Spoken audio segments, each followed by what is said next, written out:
Rachel and Alex, I think back to your family and the warnings that you were putting out there in 2019. And I always look back to that first impeachment as the opportunity and the moment for us to have put Trumpism behind us. That is when we should have been rid of this problem, this plague to our country and the world, frankly. I want to get your comments on the back end, and I want you to bring us back to that moment. But just to prime it, I'd like to play that clip of your congressional testimony. Frankly, I couldn't believe what I was hearing. It was probably an element of shock that maybe in certain regards, my worst fear of how our Ukraine policy could play out was playing out, and how this was likely to have significant implications for U.S. national security. Dad, my sitting here today in the U.S. Capitol talking to our elected officials is proof that you made the right decision 40 years ago to leave the Soviet Union and come here to the United States of America in search of a better life for our family. Do not worry, I'll be fine for telling the truth. You realized when you came forward out of sense of duty that you were putting yourself in direct opposition to the most powerful person in the world. Do you realize that, sir?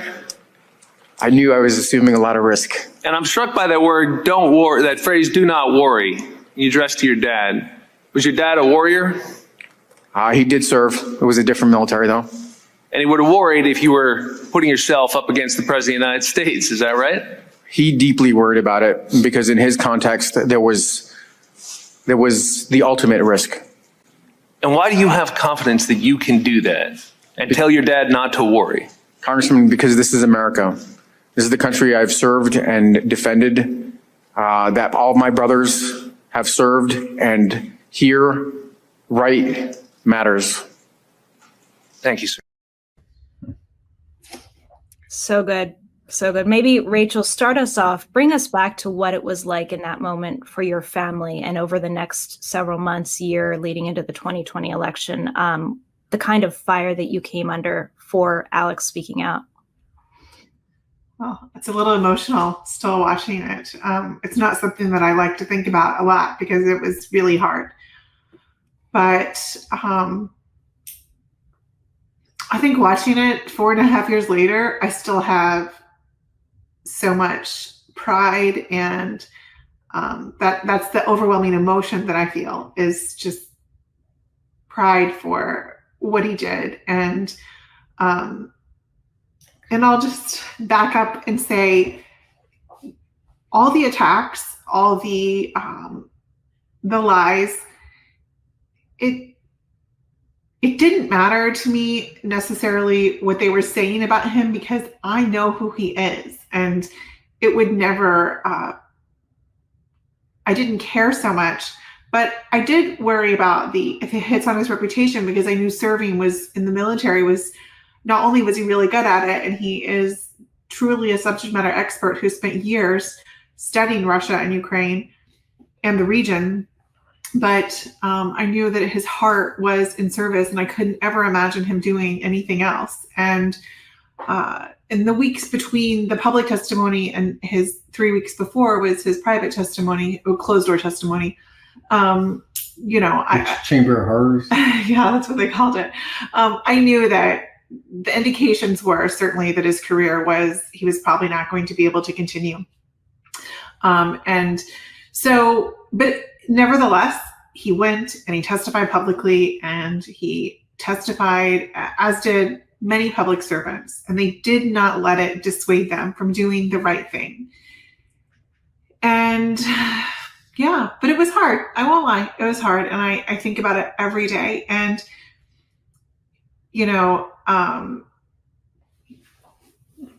just actually, Jessica, his brother, we mentioned his brother is running for Congress in Virginia 7. And my sister-in-law was at Disney this weekend with her daughter. And she sent me a text and said, I don't remember where she was, Epcot maybe. And she said, here I am standing in line for a ride. And I get another phone call about a credible threat on my husband's life.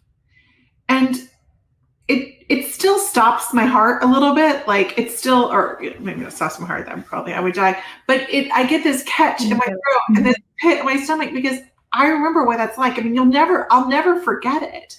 But it also, like, there's this resolve. Maybe there's something twisted about us, but there's this resolve. Like, I am not going to let them win. I'm censoring myself. I don't know if you don't have to. Don't have to. I am not going to let these motherfuckers win. I am not going to be intimidated by them. I am not.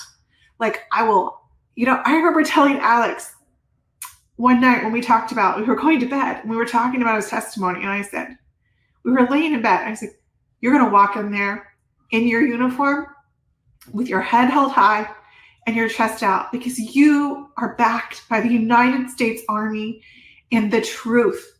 All you have to do is tell the truth.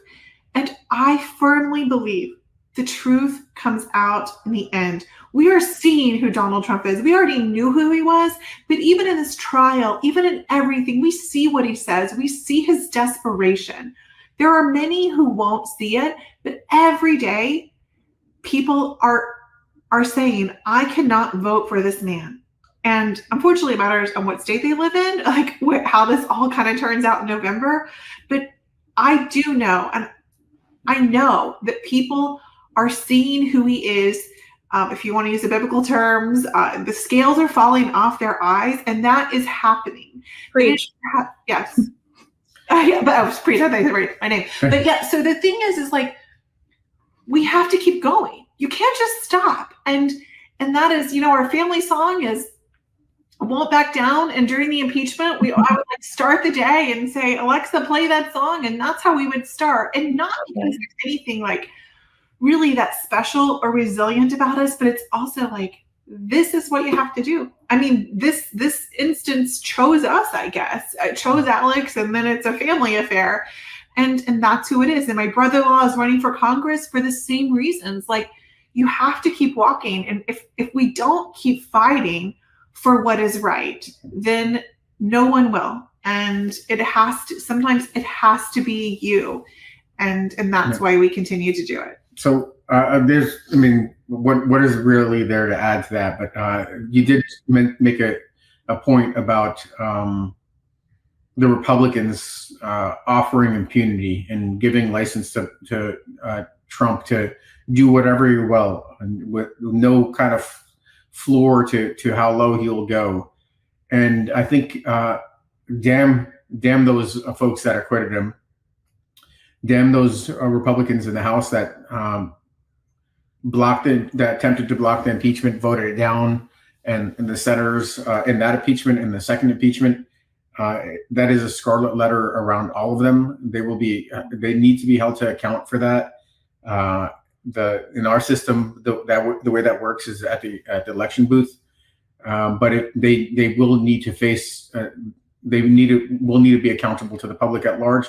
And I think fundamentally they have to look themselves in the mirror. They're also accountable to their family, and if they believe in God, to God. I'm not sure that's going to all work out in their favor.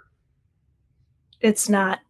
I believe. I'm a believer, and I know. And they all claim to believe. This is the irony. They all claim to believe while breaking the first commandment, bowing down and worshiping their orange god. But Rachel and Alex, I got to tell you, you said there's nothing special or resilient about you. I beg to differ. There's something very special and resilient about both of you, your entire family, your brother. This is something that, I mean, when you were talking, Rachel, it was very emotional for me too, because so much of what you're talking about rings true with my experience of when they came after me. You just fight back. You're like, oh yeah, you're going to challenge my ability to speak out and be a free American citizen. Okay, let me speak more then. Let me push back harder. Yep. And I was talking to a reporter actually just recently about my case, and I told her, I said, have you read On Tyranny by Timothy Snyder? Because I hadn't read it until recently. Tiny little book, highly recommend it to anyone. So powerful, but there's chapters and lessons in that book that I thought, oh yeah, that's what I did. Not even knowing, but of course, you have to take those steps. And when you have people of character and integrity and courage like you, Alex, and like you, Rachel, you are the exception, not the rule. And you are the ones who are going to save us, because you did not stand down. You did not cower in the face of these threats. One of the lessons from that book on tyranny is stand out. And so many people are afraid to stand out. It's for obvious reasons, a very frightening prospect for many. Yet that is what it's going to take to save us. So I just want to acknowledge your very special and resilient place in history. Thank you. Absolutely.